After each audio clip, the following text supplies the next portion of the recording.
This is another HD update of miniatures you've probably already seen, but hey, why not, seeing as the HD camera is out.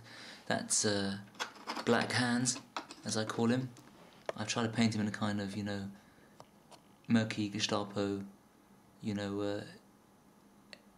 mercenary, the kind of guys who, well, after World War One, ended up going around the world, as mercenaries wherever they went, whilst looking, quite creepy and strangely secret policey.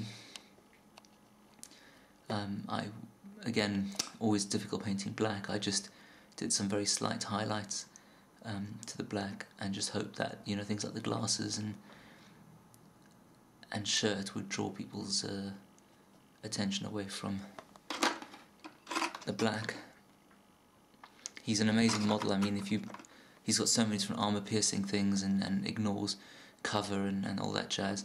So in the last game, he was just sort of taking shots at the enemy, and they got really annoyed.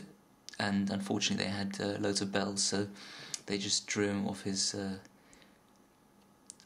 vantage point. But the fun part of that is, it is quite characterful, because you've got this, psycho killer, who sort of goes, "Oh, you're so beautiful," and then starts getting out of his position to follow this unattractive dead zombie woman. Very Malifaux. This guy people don't like because he's quite cartoony. I saw a really amazing Frankenstein model on a Reaper site, but I can't tell the scale of that, but it might make quite a good second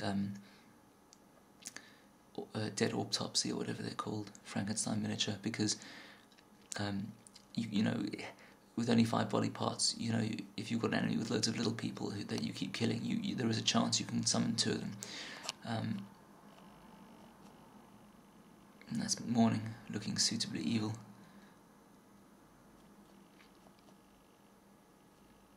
In my last game with him, I was very upset because I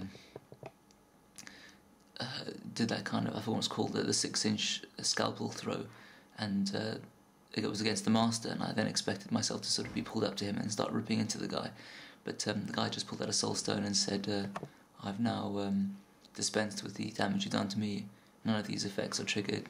Goodbye." It was upsetting.